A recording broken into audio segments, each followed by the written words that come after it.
Minimum 25% নারী জনপ্রতিনিধি সংসদে থাকবেন এবং তারা সরাসরি নির্বাচনের মাধ্যমে আসবেন, সিলেকশনের মাধ্যমে না। এইটুকুতে আই উড হোপ যে এভরিবডি উড এগ্রি।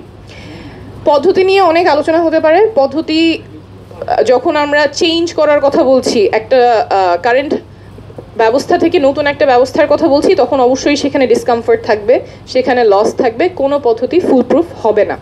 বাট আমাদের যেটা মাথায় রাখতে হবে, আমরা একটা ইমব্যালেন্স রিড্রেস করছি।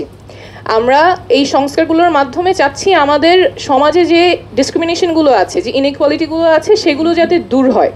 অর্থাৎ আমরা এখন যে ইনইকুয়ালিটির কথা বলছি সেটা একটা রোগ, এবং এই রোগটা সারানোর জন্য আমাদের ওষুধ প্রয়োজন। তো সেই ওষুধটাই হচ্ছে পজিটিভ অ্যাকশন, যেটা আমরা বলছি রিজার্ভ সিটসে ডিরেক্ট ইলেকশনের মাধ্যমে নারী সাংসদরা নির্বাচিত হয়ে আসবেন।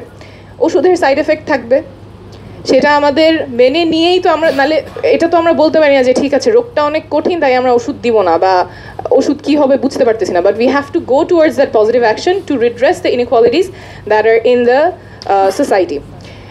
আর শেষ যেটা বলতে চাচ্ছি সেটা হচ্ছে আমাদের কনসেনসাস কমিশনে এটা নিয়ে আলোচনা হয়েছে, প্রস্তাবনাটা নিয়ে আলোচনা হয়েছে 3 তারিখ, জুনের 3 তারিখ। সেখানে ডিসিশন হয় নাই, কারণ অনেকে ঐক্যমতে আসতে পারেন নাই। এটা আবার আলোচনা হবে 17 তারিখ।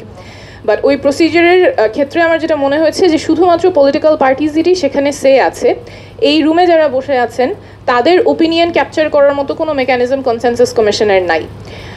জুলাই অগাস্টে যারা আন্দোলন করেছেন, যেই ছেলেমেয়েরা, স্কুল কলেজের ছেলেমেয়েরা, ইউনিভার্সিটির ছেলেমেয়েরা, নারী পুরুষ যারা একসাথে কাঁধে কাঁধ মিলিয়ে আন্দোলন করেছেন, তাদের ভয়েস ক্যাপচার করার মেকানিজমও কনসেনসাস কমিশনের নাই।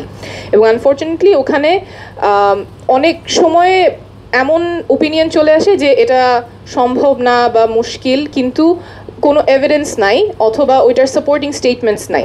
সো আই উড রিকোয়েস্ট যে there must be a way to capture a broader opinion from the stakeholders যারা এই রিফর্ম ডায়ালগে শুড বি আ পার্ট।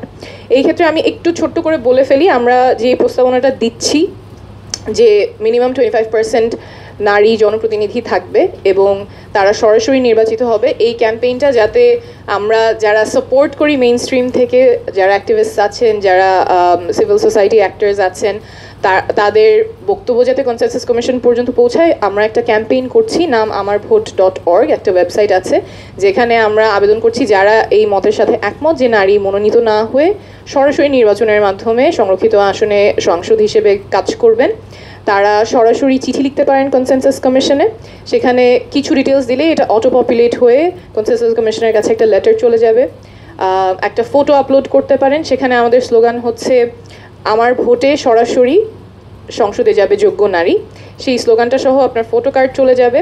এবং আমরা চেষ্টা করব 17 তারিখের আগে, খুব বেশি সময় নেই, কালকে বিভিন্ন স্পটে গিয়ে সরাসরি মানুষের সাথে কথা বলে এই চিঠিগুলো এবং বক্তব্যগুলো কালেক্ট করার।